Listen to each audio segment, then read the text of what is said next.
Bueno, vamos a hacer la charla en dos partes. Una parte va a ser la parte mítica simbólica, que es de inicio, y la parte más arqueológica de lo que realmente hemos encontrado la va a dar Alicia ya con diapositivas para que veamos un poquito lo que se ha encontrado de Tarteso. Porque Tarteso, que sigue siendo un gran misterio, ¿por qué? Porque en el imaginario andaluz y español en general, lo que se nos ha pasado de Tarteso es que está basados en las fuentes históricas, especialmente las fuentes griegas, en las que pudieran ser fuentes bíblicas, porque hay citas bíblicas que podrían referirse a Tarteso, pero que eso tampoco está 100% aceptado, que la Tarsis de la que habla la Biblia sea realmente Tarteso. Lo que sí es verdad es que se habla de una civilización milenaria, porque ya en época de Augusto se está comentando que Tarteso tenía leyes escritas, versificadas, de 6.000 años de antigüedad, con lo cual estaremos hablando de una civilización de hace 6.000 años, 8.000 años, que en verdad no ha cuajado con lo que se ha encontrado a nivel arqueológico. Es posible que existiera esa civilización que se perdiera y que hayamos encontrado solamente retazos de algunos momentos históricos, más bien de los últimos coletazos de Tarteso. En España va a ser Adolf Schulten, al que todos conoceréis, todo el que haya leído un poquito de Tartesos tiene que pasar por el nombre de Schulten, sí o sí.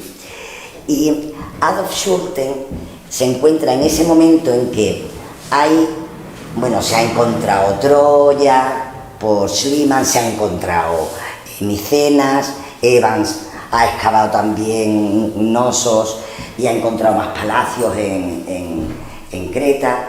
Se han encontrado muchas cosas, ¿no? Entonces, Schulten es el defensor de que hay un imperio como el que se describe en las fuentes y que él va a poder encontrar la capital. Hace excavaciones por Doñana, encuentra cosas que desecha porque no le cuadran con lo que él buscaba, porque son una parte de lo que en aquellos momentos se hacía, ¿no? El arqueólogo, si no encontraba lo que quería encontrar, a lo mejor encontraba otras cosas de gran valor, pero no le daba importancia. Los emplazamientos de dónde pudo estar esa mítica ciudad, si es que existió, porque estamos hablando de leyendas, si existió como tal una ciudad grandiosa, que era la capital de un imperio, de un reino. La verdad es que tenemos la tendencia en Andalucía, no sé si en otras partes de España, pero en Andalucía la tenemos seguro, que todos queremos tener la mítica Tarteso en el patio de nuestra casa. En Huelva la tienen en Huelva, en Cádiz se tiene en Cádiz, en Sevilla por supuesto está en Sevilla. Lo cierto es que encontrarse no se ha encontrado. Es más que probable, por los hallazgos que se han encontrado, de los que va a hablar Ali, yo no los voy a analizar, pero es más que probable que hubiera muchísimos asentamientos. De hecho, una de las teorías no habla tanto de una capital grande que podría estar debajo de cualquiera de las grandes ciudades que hay en Andalucía, con lo cual es difícil que la encontremos, pero hablan más de una anfictionía, de una especie de confederación de estados que explotaba una serie de recursos, de riqueza que tiene Andalucía, tanto minera como ganadera, como de agricultura, y además en las fuentes habla de las naves tartésicas y del comercio que los tartésicos hacían, y esto nos lo montan en un imaginario histórico, siguiendo un paradigma que actualmente está en revisión. Está en revisión aunque se siga enseñando lo tradicional, pero volvemos a estar mirando, estamos mirando, es verdad lo de los pueblos del mar, existieron los pueblos del mar, ¿qué pasó con los pueblos del mar? todo vino de Oriente, como dice el paradigma histórico, porque ya se sabe que en Andalucía existían dólmenes antiquísimos, existían fundiciones mineras, no solamente de extracción, sino fundiciones metalúrgicas, había fábricas de muchísimas, de cristal tallado, de marfil, que se hacían aquí, y que es probable que nosotros, que hubiera un foco en el Atlántico y focos en el Mediterráneo a la vez, es una de las posibilidades, ¿no? Están los que defienden que todo vino de Oriente y que Tarteso en verdad proviene de los fenicios, y están los que defienden el origen atlántico de Tarteso. Entre los que defienden el origen atlántico de Tarteso nos encontramos que van a mezclar la tradición de Tarteso con la tradición de la Atlántida. Y aquí vamos a ver una cosa. Para nosotros, ¿qué significa? Para nosotros significa saber que ha habido Andalucía, especialmente la parte más oriental, pero tener en cuenta que hay asentamientos también, ha habido hallazgos tartésicos en Málaga y más arriba de Andalucía, porque era una extensión grande. Ha sido un pueblo que vivió miles de años antes que nosotros sobre estas tierras, que amaron, vivieron, aprendieron, conocieron, desarrollaron cultura, y de esa cultura conocemos bastante poco. De la escritura tartésica que sabemos, pues muy poco, la verdad. Está todavía sin terminar de descifrar, se leen algunas cosas, pero se supone más de lo que se sabe. Si es verdad que el propio nombre de Tartesos para nosotros viene con una forma totalmente griega, porque además el sufijo de doble S o acentuado en la última palabra, tartesos, que decían los antiguos griegos, es un sufijo propiamente helénico, pero preindoeuropeo. O sea, estamos hablando que aunque a los tartesios se les considera indoeuropeos en la mayoría de las fuentes, sin embargo, el nombre que los griegos le dan a Tarteso tiene un sufijo que no es indoeuropeo. Es el mismo sufijo que tiene Nosos, que tenían Mileto, aunque Mileto aparece con T, pero eso es típico del jonio, que cambia con el dialecto ático. Entonces nos encontramos con que, es la única civilización de España que es mencionada por los griegos en toda la literatura grecorromana. No se mencionan los celtas. Pero sí se menciona Tarteso, y se habla en mitos griegos, se va a hablar de Tarteso, y se va a hablar del jardín de las Hespérides que estaba por aquí, de los bueyes, las vacas de Gerión, aparecen en mitos griegos. Y es por eso que el conocimiento fundamental que tenemos de Tarteso es por los griegos, con lo cual pues está mediatizado por la lupa y el color de las gafas que los griegos se ponían para describir el mundo. Hay una serie de sufijos, como el sufijo hipo, el sufijo urgi, que tenemos en ciudades antiguas, que se piensan que son sufijos tartesios. Sobre el tema de desde dónde vienen los tartesios, se sabe que después probablemente los turdetanos son los que van a suceder a los tartesios y que tienen un nombre parecido. Se intenta ver de dónde viene la palabra tarteso, si tiene que ver con el tártaro, que tiene que ver con el mundo de los muertos.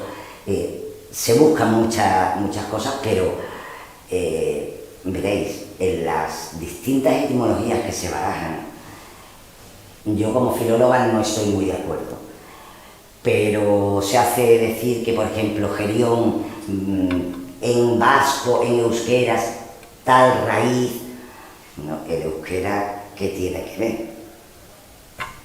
Y que en la lengua de los bereberes esa palabra tiene este significado, como queriendo justificar lo que, vamos a ver, no se sabe. También se dice que puede venir del griego, y que en griego la palabra girego era el sonido que hacen los bueyes al mugir, como está hablando de las vacas de Gerión.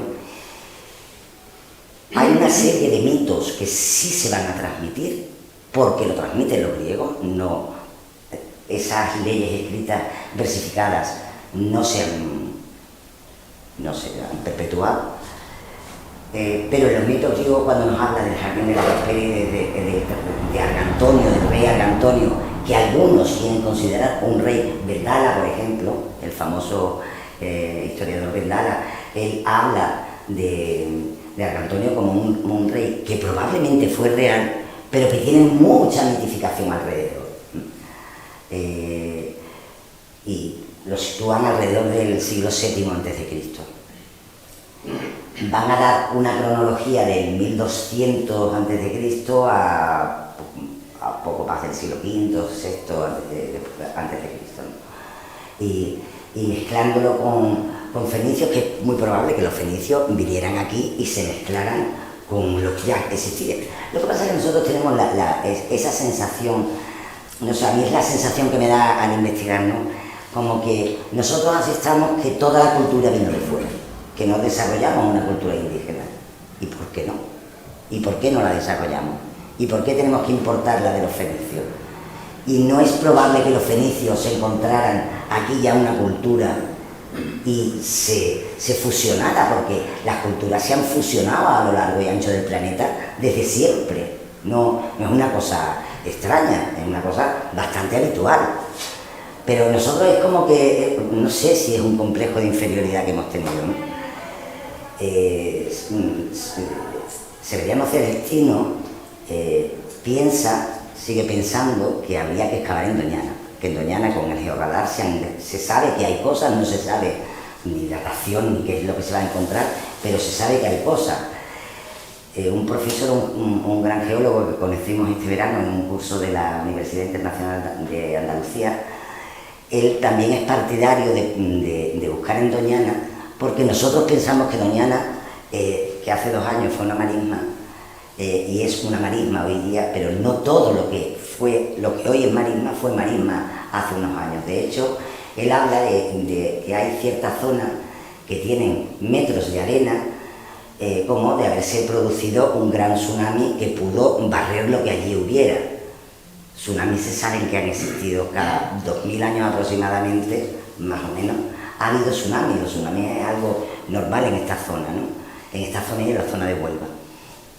Lo cual es muy probable que en Doñana se encuentre algo. También se ha dicho en Astarregia, que está aquí cerquita, se ha dicho por la desembocadura de la parte del Guadalquivir, de lo que era la laguna, el lago Ligustino. Lo cierto es que se encuentran cosas en muchos sitios, pero de esos mitos y de esos símbolos, hay símbolos que nos quedan vivos. Uno de ellos es evidentemente el toro. El toro, que es un símbolo tan español, que lo ponemos hasta en la bandera para ir al fútbol. Porque todos hemos visto la bandera con el toro de Osborne, que es el logotipo de la vida. Bueno, pues este toro, estos bueyes, que todavía hoy día se utilizan para ir al rocío, nos contaba un chico de la zona del Aljarafe de Sevilla, nos contaba que su abuelo, que es boyero, decía que cuando vio el tesoro del carambolo, dijo: esto no es para personas, estos son arreos para adornar los bueyes. Y de hecho ha habido algunas representaciones en las que adornan al buey con las piezas del Museo del Carambolo, que son enormemente pesadas y enormemente grandes para una persona. Y es muy probable que los bueyes tartésicos, que tenían tanta fama, que quedan en la mitología, en uno de los trabajos de Hércules, que es robarle los bueyes a Gerión, siguen quedando. Veréis también en las diapositivas la piel de toro en los altares.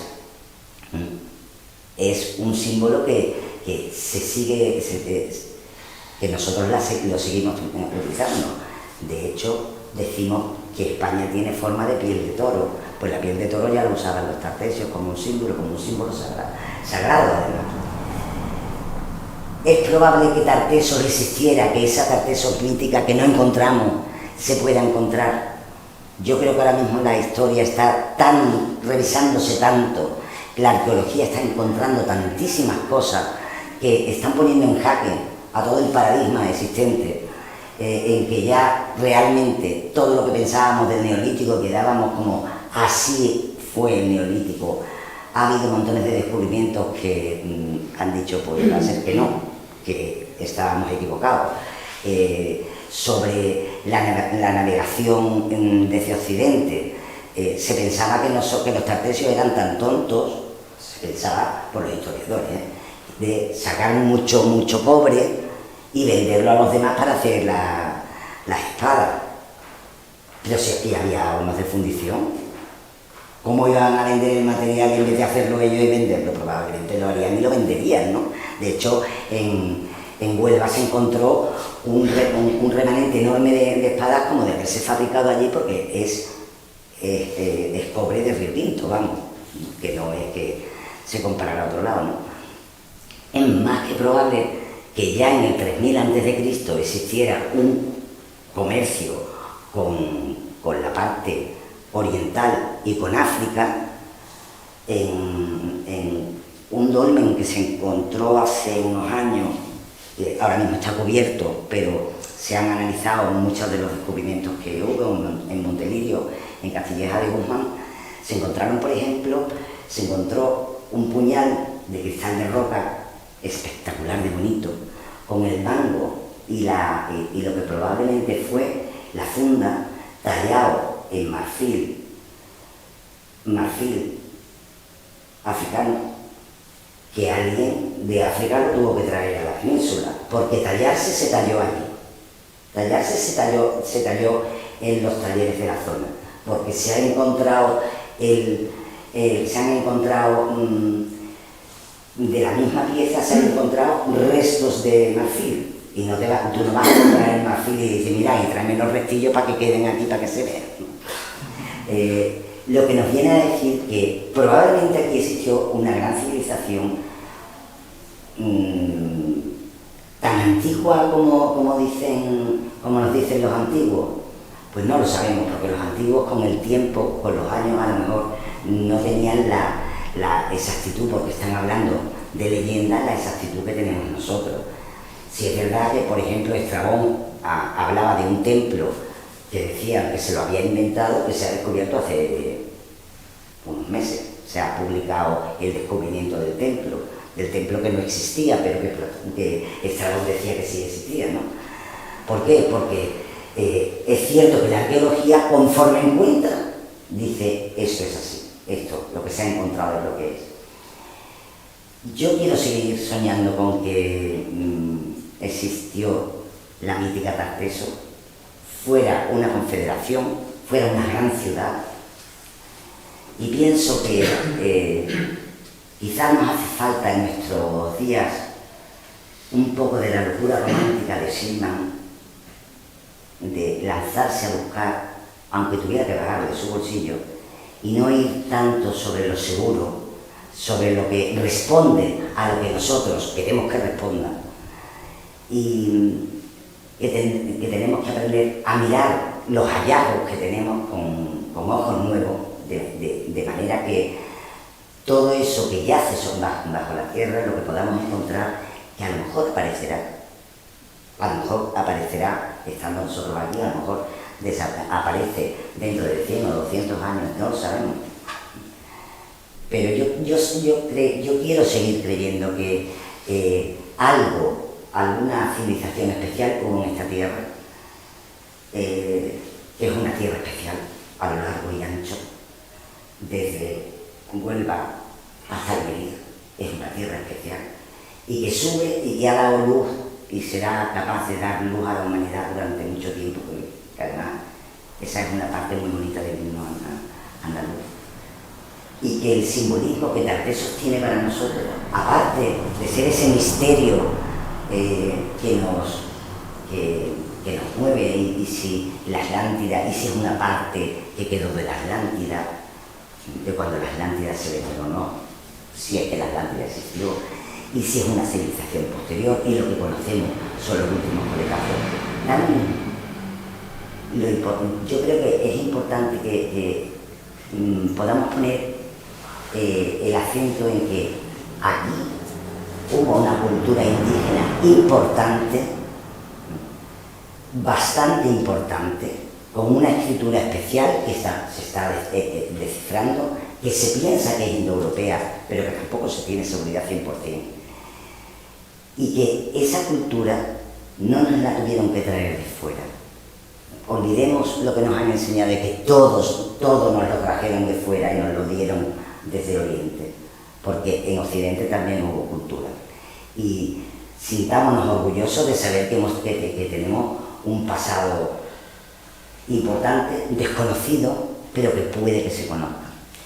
De hecho, antes de dar entrada a Ani, que fue a hablar de todo lo que se ha encontrado, que es bastante, se hacen hallazgos que anulan muchas cosas de lo que anteriormente se pensaba y que nos hacen cambiar y darnos cuenta de no solamente de lo que fue, sino de la amplitud territorial que pudo tener Tarteso.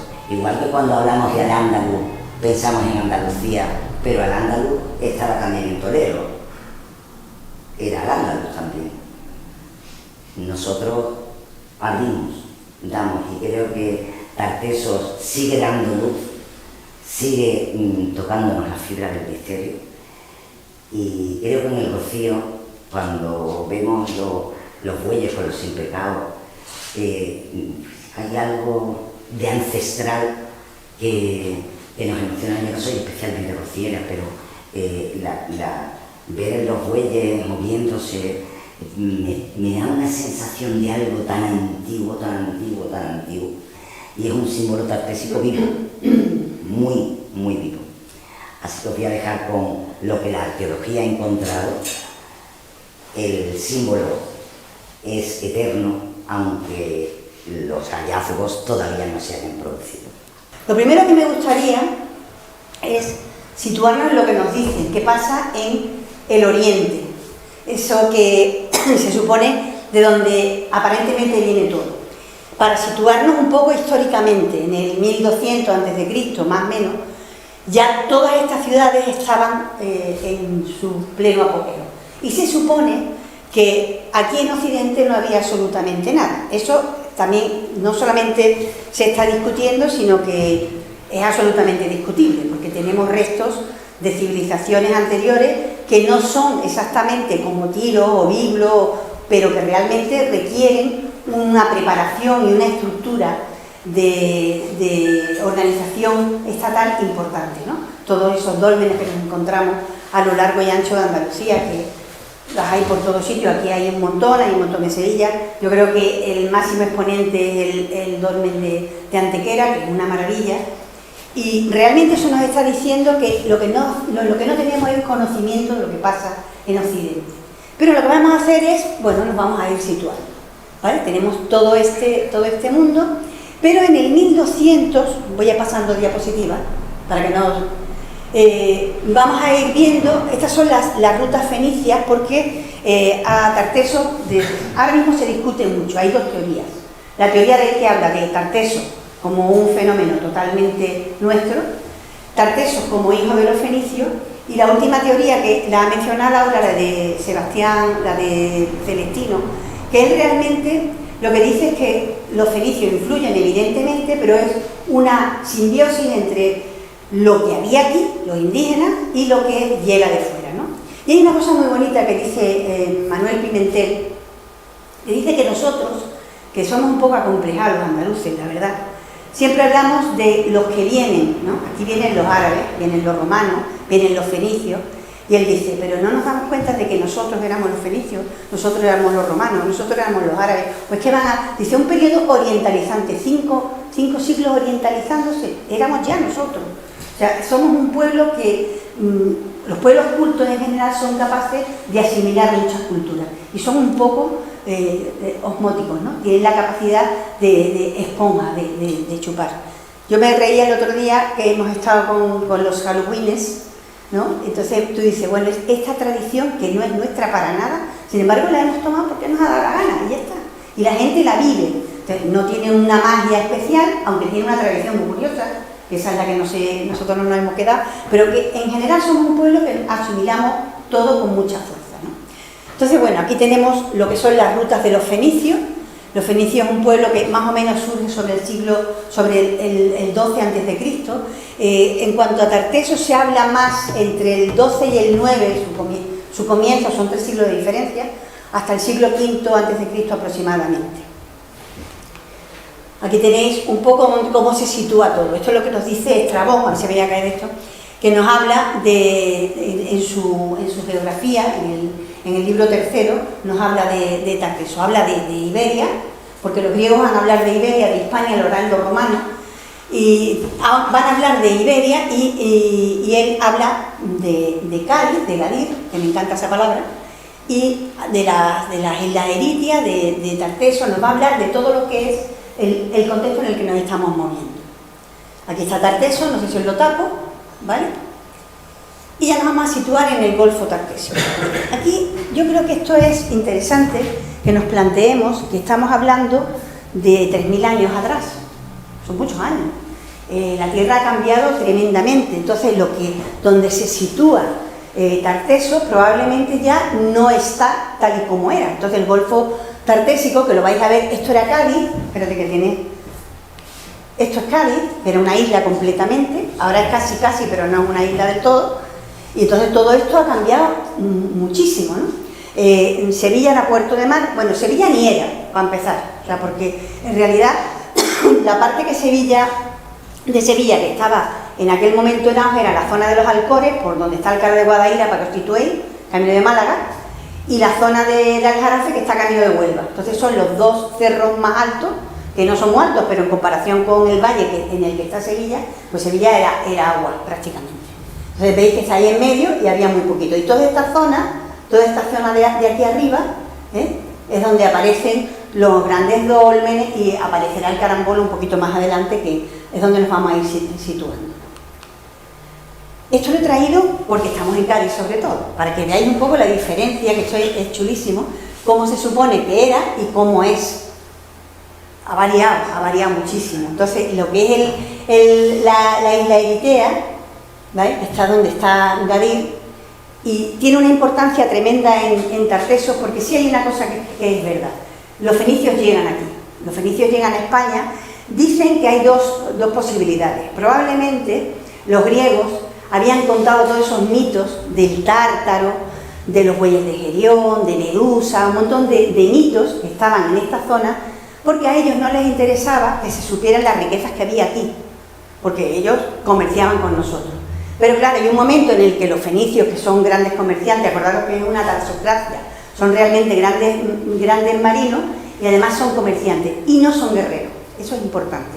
Entonces ellos vienen y se sitúan en Cádiz, que es una de las situaciones de las colonias, las suelen hacer así, en islas, porque no quieren influir o tener problemas con los autóctonos, con los indígenas. Pero claro, tienen conexión y se van a ir mezclando y va a haber una relación entre ellos, no solamente comercial, sino que después va a haber una relación de intercambio, ¿no?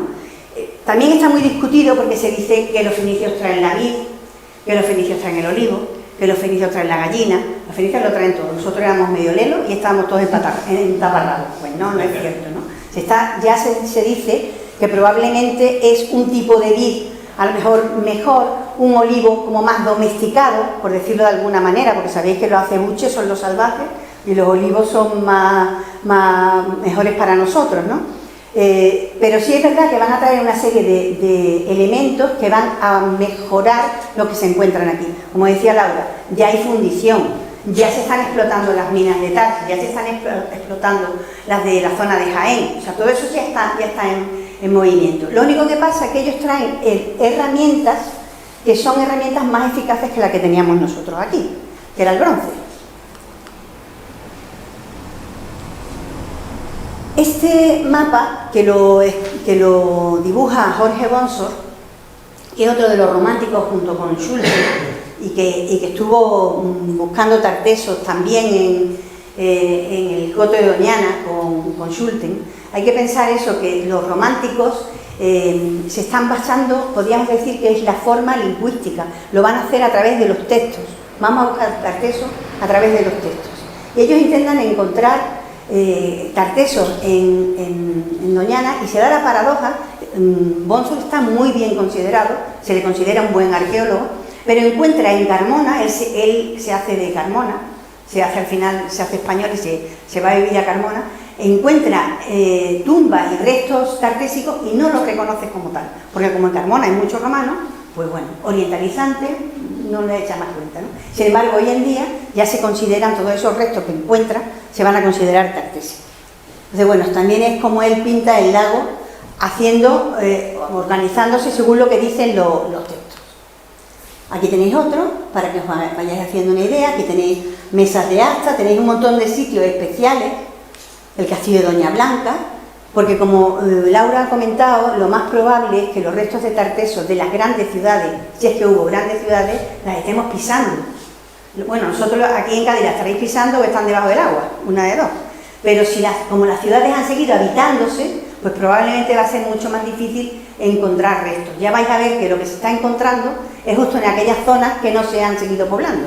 Y por lo menos vamos a tener una referencia de cómo serían. Otra, para que os hagáis una ideita. Y estos son todos los restos en la zona, que son colonias fenicias, asentamientos griegos, que hay muchos menos, y los poblados que se consideran de influencia fenicia. Pero yo, la verdad es que difiero. O sea, hay una influencia fenicia porque hay un intercambio. Pero hay un intercambio de unos a otros y de otros a unos, realmente. La influencia del mundo tartésico es muchísimo más amplio. Aquí tenéis, esto sería la parte que se considera Cádiz, Huelva, Sevilla, siempre se han considerado el territorio tartésico por excelencia. Se sabe que hay influencias hasta Alicante, hasta la zona del este también. Y lo último que se ha encontrado son los tesoros, toda la zona de la cuenca del Guadiana e incluso de la cuenca del Tajo, que hay algunos restos también muy interesantes. O sea que estamos viendo que la influencia va mucho más allá de lo que nosotros nos creíamos. Bueno, Tartesos es un mito hasta que en 1958, que no hace nada de tiempo, aparece el tesoro del Carambolo de una manera totalmente espontánea. O sea, no se está buscando nada, se está arreglando lo que era el tiro pichón en Camas, en el cerro del Carambolo, y el ingeniero, el arquitecto, considera que unas ventanas que había, porque ahí iba a hacer por lo visto un encuentro internacional o no sé qué, y ve que las ventanas están como demasiado cerca del suelo. Entonces les pide que rebajen 15 centímetros, y en ese rebajar 15 centímetros se encuentran con un trozo de oro que ellos piensan que es cobre, pero está roto, y empiezan a buscar el cachito que les falta, y entonces encuentran una urna con el tesoro del Carambolo que tenéis aquí. Son casi 3 kilos de oro puro. ¿Qué características más interesantes tiene? Por una parte, que es oro macizo, que es como trabajaban los autóctonos, pero al mismo tiempo, si os dais cuenta, tiene, perdón, se me ha ido un poco el de ello, es que tiene filigrana por todos lados, ¿ves? Ya no es el oro macizo solamente, sino que está muy trabajado, y eso indica que hay una factura, es lo que se dice orientalizante, ¿vale? O sea, hay una mezcla de las dos cosas. Y de hecho vamos a encontrar en algunas otras culturas collares parecidos a este, que es el collar de Tarteso. Yo he traído lo que Laura comentaba, porque esto es súper interesante. Los bueyes estamos hablando en el mundo de los símbolos. Los bueyes es el símbolo de la tierra. Esa sensación que te da. Yo igual, a mí el Rocío me gusta el sitio. Creo que es un sitio mágico, telúricamente mágico y astralmente mágico por excelencia. Pero sobre todo, en toda la parafernalia que tiene, ese paso pausado, lento, pesado de los bueyes, parece que la tierra está caminando hacia un lugar mágico, ¿no? Y cuando tú ves cómo los preparan y cómo los adornan, no solamente aquí en el Rocío, en todas las romerías, porque casi todas las romerías llevan bueyes, pues lo hacen de una manera parecida a como en el Museo de Huelva, y una exposición que hicieron en Camas, adornaron a los bueyes, intentando ver que no era solamente un tesoro ornamental, porque al principio además se decía el tesoro de Argantonio. Bueno, si Argantonio también es mítico, pero bueno, pero podría ser que sirviera para otras cosas diferentes. Bueno, aquí tenemos a Argantonio arriba. Bueno, cuando aparece el carambolo, el tesoro del carambolo, se empieza a buscar algo más y no se encuentra mucho. Hasta el 2002, que se hace la última revisión, se encuentran las distintas fases del santuario del carambolo. Entonces, esta sería la primera fase, que es la más moderna, la más grande, la más compleja, que luego vamos a ver en otros momentos, vamos a ver algo muy parecido. Vamos a ir pasando, tenemos la capilla, esta es la capilla con la piel de toro, la taurodermis, que nos vamos a encontrar en muchísimos sitios. Es muy interesante porque hay dos capillas, probablemente una a Astarte y otra a Baal o a Melcar, no se sabe con seguridad. Tiene como características que hay una serie de zonas que están hechas de conchas marinas y conchas de río, de las dos. Que es la parte, eso se hacía para diferenciar el lugar sagrado del lugar profano. Si tú pisas las conchas, las rompes. Y sobre todo, dependiendo del peso, te las destroza. Bueno, ese lugar sagrado se delimitaba por las conchas de mar. Y la Astarte, que es una de las figuras que se ha encontrado, hay que pensar que si hay una influencia fenicia, los fenicios no tenían demasiadas representaciones de dioses, vamos a ver las pocas figuritas que tenemos, pero cuando aparece el tesoro del carambolo, al poco tiempo aparece la Astarte, que está en Sevilla, ahora lo voy a enseñar, y también aparece lo que se llama el bronce carriazo.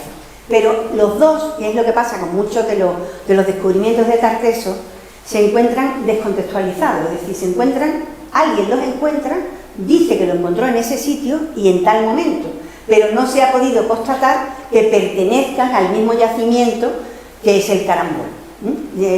Parece ser que la Astarte la tenían, la entregaron porque se les dio miedo al aparecer el tesoro del carambolo y darse cuenta de que era de oro, tuvieron miedo de que les acusaran de tener algo que pudiera ser más valioso de lo que ellos creían, y entonces lo entregaron a José María de Mena, que lo llevó al Museo de Sevilla y ya se les dio la importancia que tenía.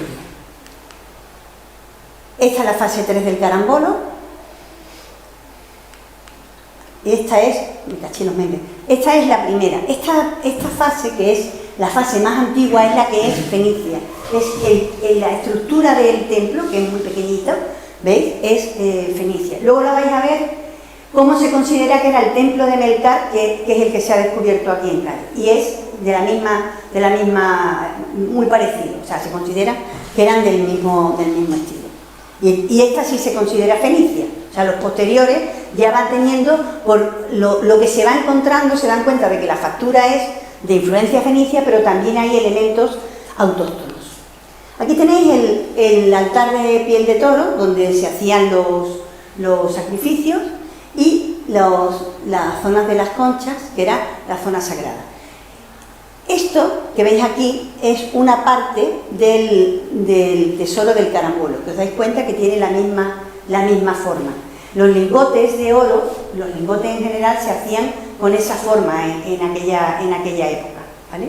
No, porque tengamos referencia. Aquí tenéis la Astarte. Fijaros qué cosa más bonita es la que está escrita a los pies de la estatua. Esta ofrenda la ha hecho, paso el nombre, ¿no? Hijo y hijo, para Astarte, Nuestra Señora, porque ella ha escuchado la voz de su plegaria. Es una cosa súper bonita, es una especie de voto. La diosa es súper pequeña. Yo recuerdo la primera vez que lo vi, había visto un cartelón con la Astarte y yo decía, qué bonita, ya ves que la Astarte es así, chiquitísima. Pero tiene una fuerza impresionante. Estaba, no sé ahora cómo quedará, porque el museo está en revista, están arreglando el Museo de Sevilla, estaba el tesoro del carambolo y la Astarte enfrente. Y creedme que ella tenía más fuerza que el tesoro. Y eso que a nosotros el oro nos llama, ¿no? Y arriba tenéis el bronce carriazo, que aparece en un mercadillo. Si os dais cuenta, el pico del ánade, está cortado. Eso es porque pensaron que era oro, y cuando vieron que no era oro, pues se libró de ser fundido y perdido para siempre.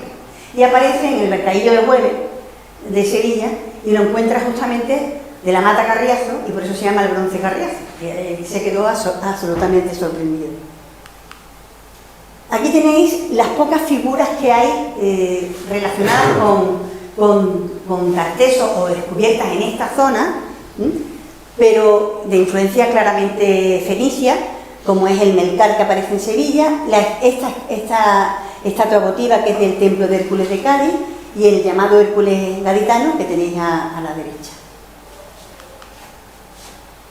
El sacerdote de Cádiz, que es una maravilla, no podemos decir que sea una figura sagrada de un dios ni nada, pero es de lo poquito que tenemos que nos sitúa en lo que serían los cultos, que no conocemos mucho de los cultos, porque si Tarteso sigue estando un poco entre el mito y la historia, pues imaginaros lo poquito que sabemos de ellos. Y me he permitido, aunque se consideran absolutamente fenicios, traeros los muy conocidos por vosotros, sarcófagos de Cádiz. Además tienen una historia muy divertida, ¿no?, de cómo aparece la dama de Cádiz de una manera muy interesante, ¿no?, como Quintero como lo intenta, está buscando ese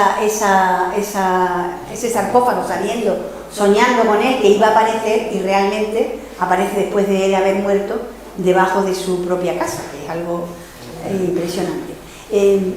Manuel Pimentel, a mí es que Manuel Pimentel me gusta y me divierte, porque tiene muchos libros sobre la leyenda de Tartesos, leyenda de la Atlántida, etcétera, etcétera.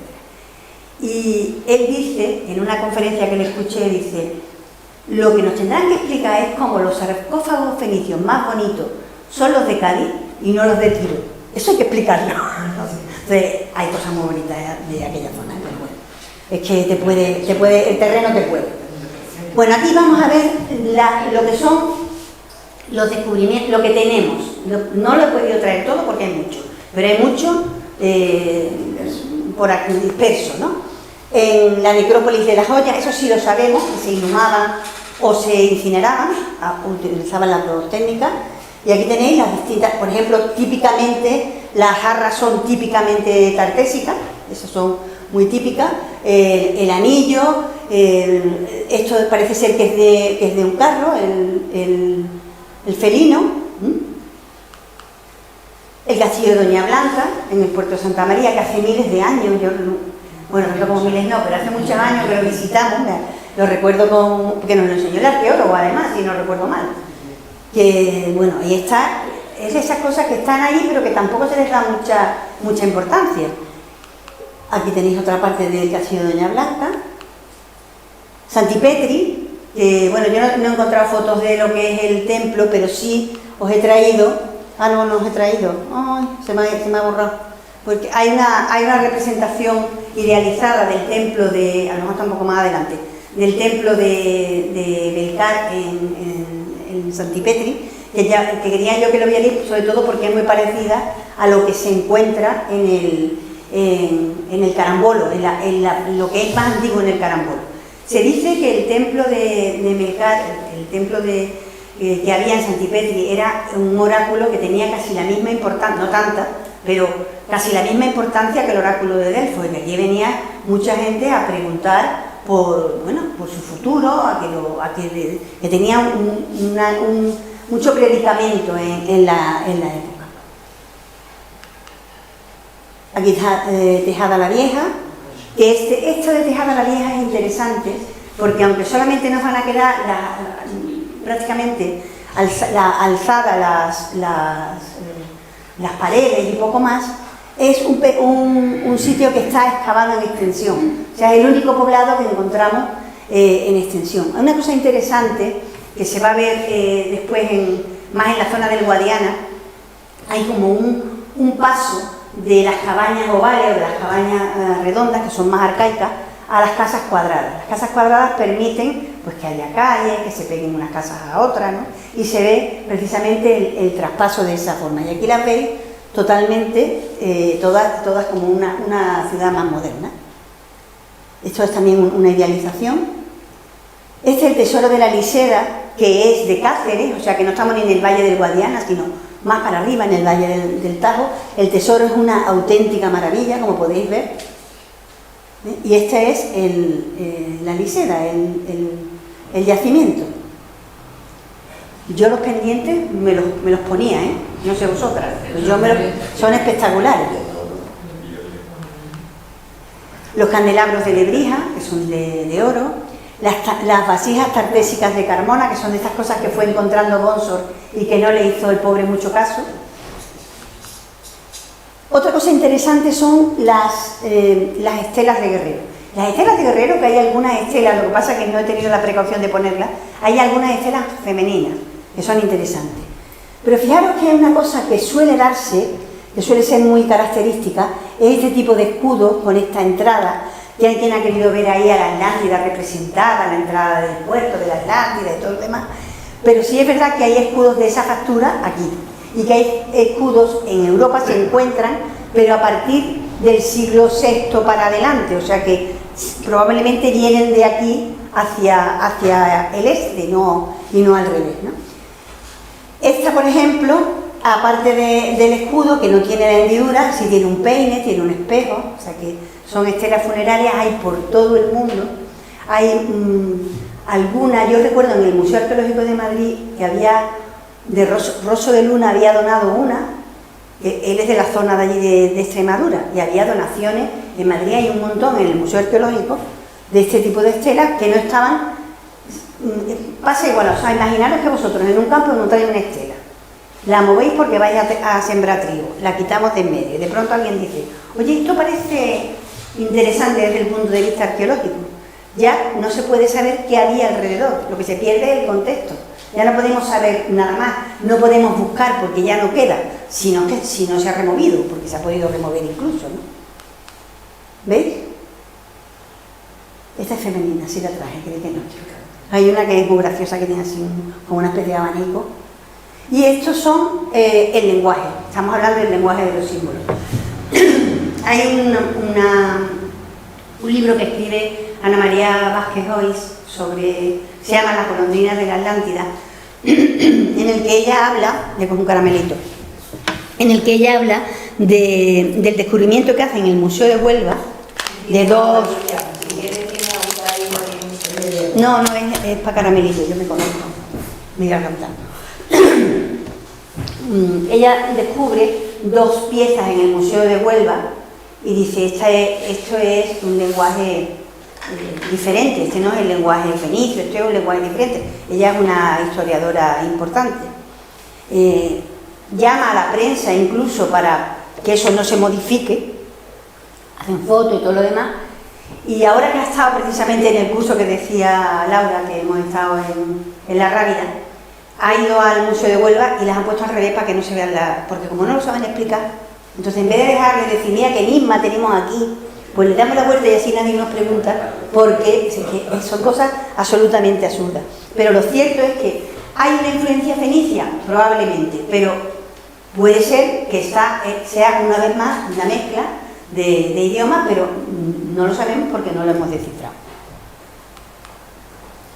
Y pasamos al Guadiana. Yo es que no me quiero rayar mucho para no cansaros, pero esto es increíble. ¿Qué es lo que ocurre realmente? Lo que ocurre es que cuando en el 2002 se encuentra lo que hay en el Cerro del Carambolo. ¿Qué característica tiene el Cerro del Carambolo? Que ahí no se había construido más que el Tiro Pichón, que era nada, ¿eh? Es un cerrito que está al lado de Cama, que es un pueblo pequeñito, cerca de Sevilla. Entonces, ¿por qué se ha conservado? Porque ahí no se ha construido. Ahí no se ha seguido viviendo. Entonces, esa especie de tumulito que era el cerro ha servido para resguardar lo que había en el Carambolo. Y entonces se dan cuenta de que hay una serie de túmulos en la zona de Badajoz, sobre todo de la cuenca del Guadiana, y que ya se conocían, pero que no se les había dado una gran importancia ni se había relacionado demasiado con Tarteso. Y hay una historiadora que estaba haciendo una tesis sobre los túmulos del Guadiana, y empiezan a buscar en los túmulos del Guadiana. Había aparecido Cancho Roano, que lo vamos a ver ahora, y se dan cuenta que donde están, en todos esos sitios donde hay un triangulito, ahí hay un túmulo y debajo del túmulo hay algo tartésico. Por lo menos lo consideramos tartésico, ¿vale? Aquí tenemos Cancho Roano. Cancho Roano es uno de esos lugares súper mágicos, por lo menos para mi perspectiva. Cuando hablamos de los símbolos, la historia también tiene símbolos. Los símbolos no son solo míticos, sino que la historia está llena de símbolos que tenemos que descifrar.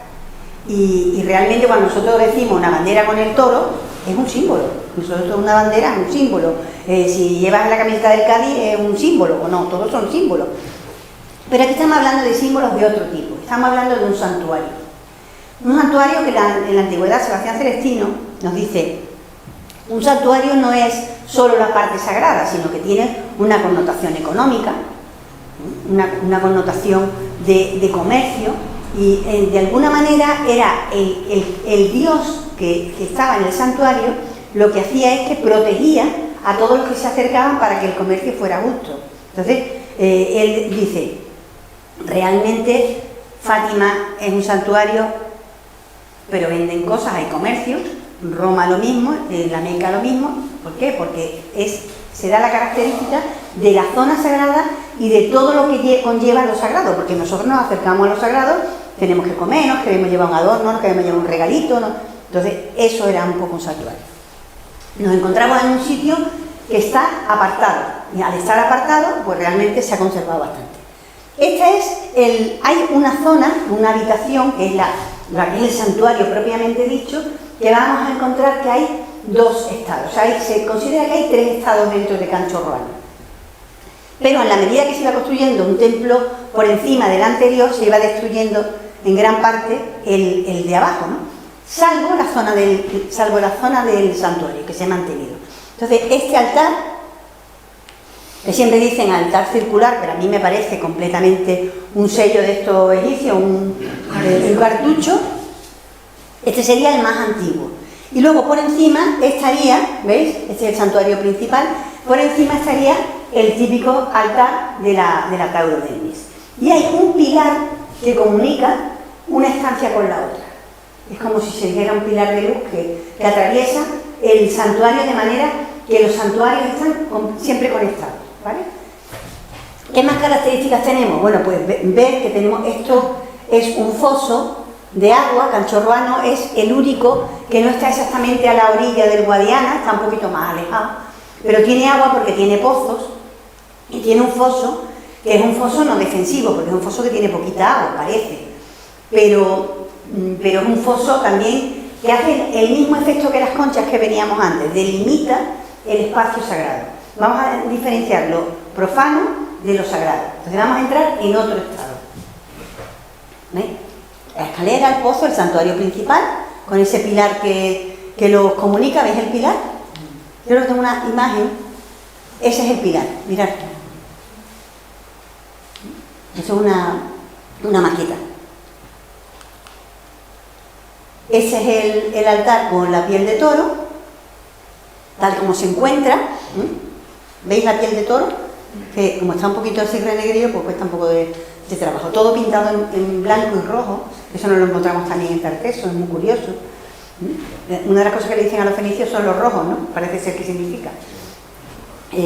Yo no he hablado de los pueblos del mar, porque yo sí creo que los pueblos del mar aparecen en un momento en el que se habla del colapso de Micenas, que Micenas viene de la guerra de Troya. Tener en cuenta que Cádiz se va a fundar 80 años después de la guerra de Troya, del fin de la guerra de Troya. Estamos hablando de algo muy importante. En ese momento colapsa todo lo que es la cultura micénica y su influencia, y parece ser que los que influyen, entre otras cosas, aparte de que puedan ser cuestiones económicas, etcétera, son esos pueblos del mar que sumen en lo que se llama la Edad Oscura, que por eso no se sabe mucho, porque no hay mucha historia, sobre todo en la parte de Grecia. Ahora se está hablando de los pueblos de la tierra, porque parece que esas migraciones que van hacia el oeste también se dan por tierra. Los pueblos del mar es porque es por el mar, evidentemente, y también es por la tierra. Se ven, aparecen en Egipto, aparecen en muchísimos sitios. Y se habla de un pueblo, pues están los sículos que se van a Sicilia, pero hay unos que se llaman los tarsos, que se considera que podrían ser los primeros tartesios, aunque a teorías hay montones, ¿no? Entonces, bueno, aquí tenemos ese altar y pasamos a otro de los santuarios por excelencia. A mí Cancho Roana me parece espectacular, pero el Turuñuelo ya es algo punto y aparte. ¿Qué características tiene el Cancho Roano que no hemos comentado? Pues que fue cerrado ceremonialmente. O sea, parece ser que en el siglo V a.C., pensar que el apogeo de Tarteso se da en la época, sobre todo siglo IX, siglo VIII a.C. Es como, a partir de ese momento es lo más importante. El siglo VII es cuando se habla de Argantonio, que Argantonio significa el hombre de plata.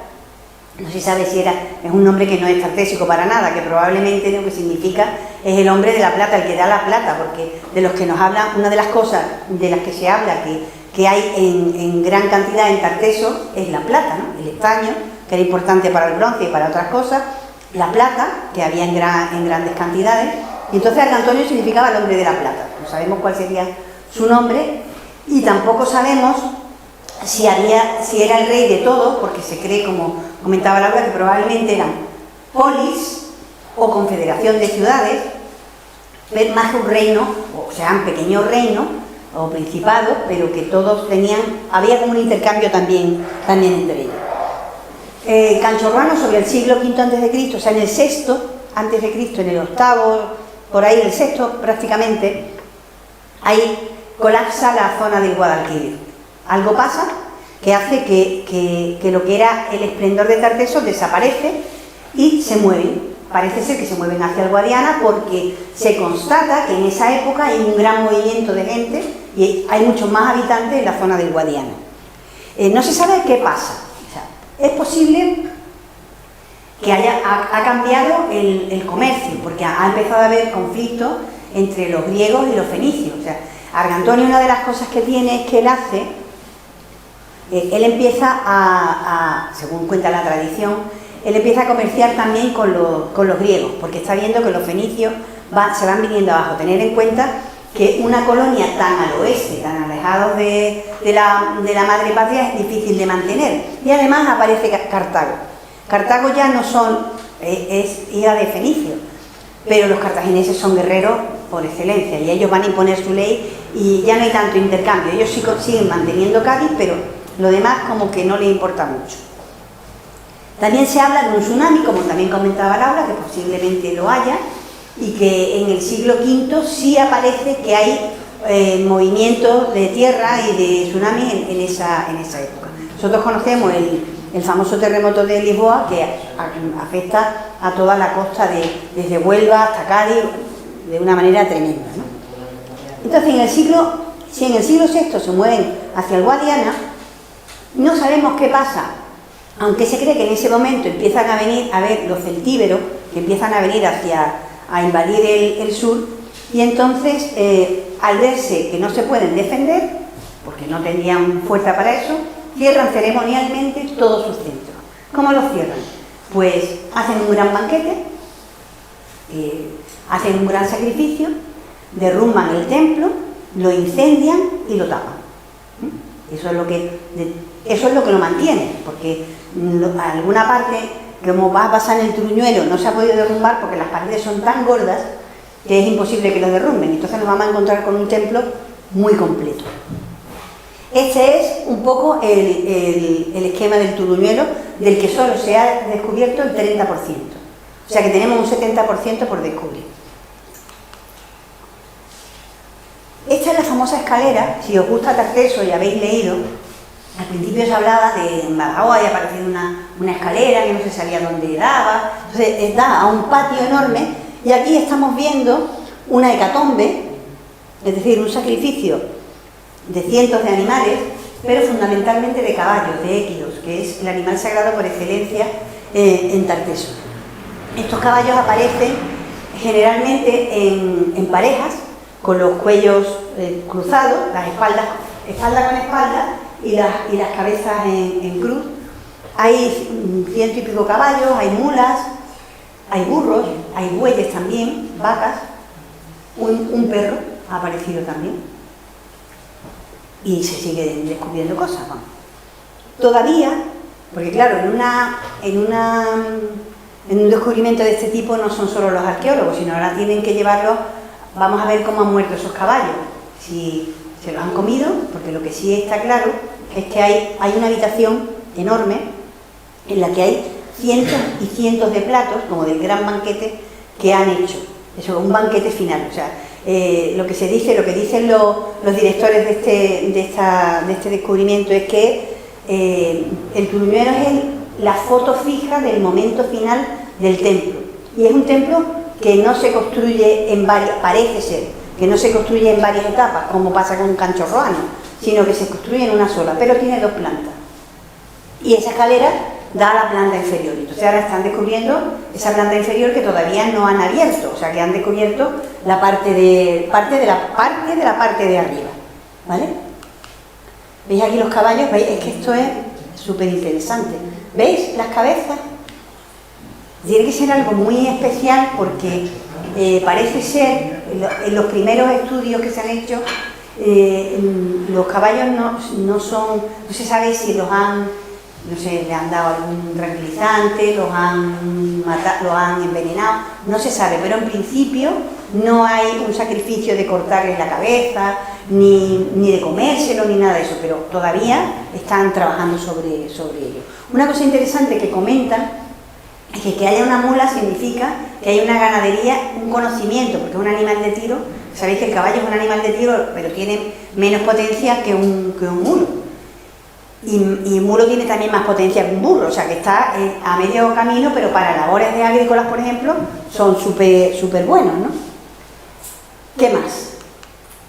Esto es de lo ultimito que se ha encontrado, porque es curioso porque encuentran una especie de sarcófago, pero al principio no saben si es un sarcófago o es una bañera. Entonces tienen la broma de decir que tienen una sarcobañera, porque no saben en realidad qué utilidad tiene, ¿no? Y ahora han encontrado otra, pero esta es más elaborada todavía. O sea, la otra es totalmente lisa, se ha encontrado la tapa después, posteriormente, y esta es que tiene unos trenzados por fuera y está muchísimo más trabajada.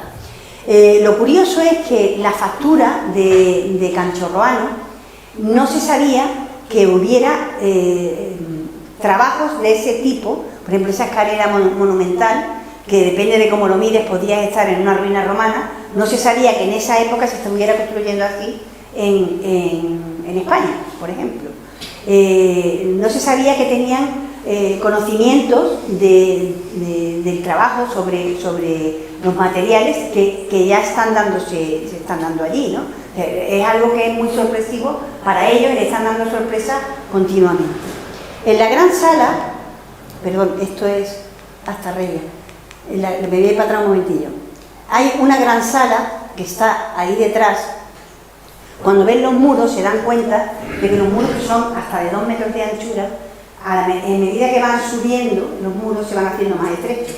Entonces se han llegado a la conclusión de que lo que han hecho ha sido una bóveda, y tampoco se sabía que se construyeran bóvedas en aquella época. Se consideraban vigas, que además ellos encuentran vigas en el suelo, que después se dan cuenta que en realidad son las vigas del piso inferior, no las de arriba que se han caído, y que ahí lo que había era una bóveda. Entonces trabajan con adobe, por un lado, y también con ladrillo cocido, que pesan menos porque ha soltado el agua, y entonces con eso han construido una bóveda. En los últimos tiempos lo que han hecho es irse a Egipto, para irse a donde está el Osirión, donde están los de Apis, ¿cómo se llaman? El Serapeum, que hay bóvedas de ese tipo, creen que es de ese tipo, para estudiarlas. Han estado allí en Egipto estudiándolas. La última campaña ha terminado en septiembre de este año. Ha habido un parón grande, no solamente por el COVID, que ahora todo es culpa del COVID, sino que también ellos no han tenido problemas con los usuarios del terreno, que no son los dueños. Los dueños no están en Extremadura, los dueños están fuera. Pero los dueños, claro, ahora quieren valorar el terreno conforme a lo que han encontrado. Y ahora, recientemente se ha considerado han conseguido que ya el túmulo sea de la Junta de Extremadura y que puedan tener posibilidad de seguir trabajando con tranquilidad, pero ha habido casi 2 años de parón absoluto. El Turuñuelo, ¿qué simbolismo tiene? Pues lo mismo que Canchorroano. Lo que ocurre es que lo derrumban lo queman, hacen esa gran hecatombe, que es un gran sacrificio, que vemos los animales sacrificados. Algunos sí se los comen, otros no. En el Turuñuelo también aparece el cadáver de un ser, de una persona, pero no, aparentemente no es sacrificada, sino que está como si se considera, no sé, como si estuviera en la puerta custodiando algo y que le cogiera en medio, o que no se dio cuenta y quemaron y lo quemaron aquí. Y dentro, o sea, que no se sabe todavía, están trabajando sobre esos restos humanos que se creen que es un hombre. Entonces lo derrumban, lo que pueden derrumbar, lo cubren, lo queman y dicen que queman encima jara. Se encuentran semillas, se encuentran restos de esteras, se encuentran suelos de adobe, suelos de pizarra, se encuentran las paredes pintadas de rojo y pintadas de blanco. O sea, encuentran un montón de cosas gracias a que el fuego, en cierta manera, lo ha mantenido. Eso lo cubren y lo abandonan. Hay otras culturas que hacen eso, lo que no sabemos es por qué. O sea, yo me acuerdo, en América hay pueblos que abandonan sus ciudades y no se sabe muy bien por qué las abandonan. Pues aquí tampoco sabemos mucho qué pasa, pero da la sensación que hay un cierre ceremonial. Todo lo que hay en túmulos no son todos santuarios. Hay algunas necrópolis, hay algunas que se ven que pueden ser como unas habitaciones, una zona de habitación, o sea, que son viviendas. Hay muchos túmulos que todavía no se han podido abrir. O sea, pensar que el Turuñuelo se empieza a investigar porque les dan facilidades para investigar a los arqueólogos. O sea, que los arqueólogos, el problema que tienen es que si no les dan facilidades no pueden hacer nada, pero como les dan facilidades empiezan por ahí montones de túmulos que tendremos que ir viendo, ¿no? Pues me imagino que dado lo que han encontrado seguirán trabajando. Y bueno, yo creo que el simbolismo de que un lugar que ha sido sagrado para un pueblo se acabe ceremonialmente es muy mágico, ¿no? Porque es decir, es una manera de decir, esto lo preservamos, es nuestro, es sagrado y no vamos a permitir que lo profanen y lo guarden. Es un símbolo de la importancia que tenían esos asentamientos en el Valle del Guadiana. Y yo voy a terminar con Astarregia, porque me parece penoso. Lo que pasa en Astarregia me parece absolutamente penoso. Es una zona que tampoco está... Lo que pasa es que hay restos medievales, hay restos romanos, y después debajo estarán los restos de Tarteso, si es que realmente hay restos de Tarteso, que creemos que sí. El problema con estas cosas siempre es el mismo, que no hay dinero, que lo que nos dicen, bueno, es que si lo abrimos y luego no lo podemos mantener, se va a deteriorar, pero es que así lleva muchísimo tiempo. Y hay quien dice que ahí está la capital de Tartesos. ¿Por qué no? No lo sabemos realmente. Quizás lo que nos podríamos plantear es si aparecerá esa capital de Tartesos, si tiene tanta importancia. Yo creo que hoy en día, cuando han aparecido esas ruinas maravillosas y monumentales en Turquía, que se les da una antigüedad de 9.000 años antes de Cristo, que es lo que donde Platón sitúa más o menos la Atlántida, estamos hablando. La Atlántida no podía ser porque ese tiempo era imposible. Sin embargo, en Turquía se están cargando toda la arqueología, están apareciendo restos de ciudades que son antiquísimas. ¿Qué es Tartesos? ¿Es una realidad? ¿Es un mito? Para mí es una realidad. Yo estoy con Ignatius Donnelly, que se cree que estaba loco perdido, que era un congresista americano, teósofo, que decía, los tartesios son los descendientes de los atlantes. ¿Por qué no puede ser una colonia atlante? Estamos en la zona atlántica. ¿Por qué no puede estar... ¿Dónde se decía que estaba la Atlántida? Después de las columnas de Hércules, ¿no? Pues ahí está. Pensad una cosa. Los griegos con sus mitos preservan una zona. De alguna manera, el tártaro, de ahí vienen los tartesos, ¿es posible o no? Da igual, pero hay una parte de mito, hay una parte de misterio, y hay una parte de historia que tenemos que poner en valor. Yo creo que los andaluces, los españoles en general, pero los andaluces en particular, tenemos que estar más orgullosos de nuestra historia.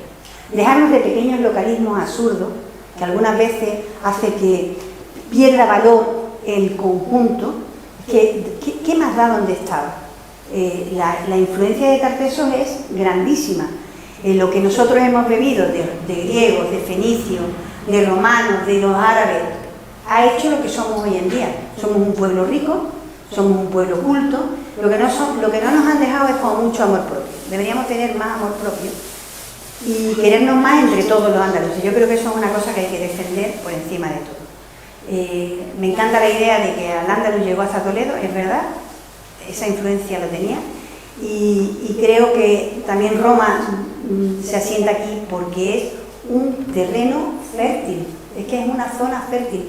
No es solo fértil la tierra porque puedas plantar, es fértil porque la mente de la gente, nosotros, somos fértiles mentalmente.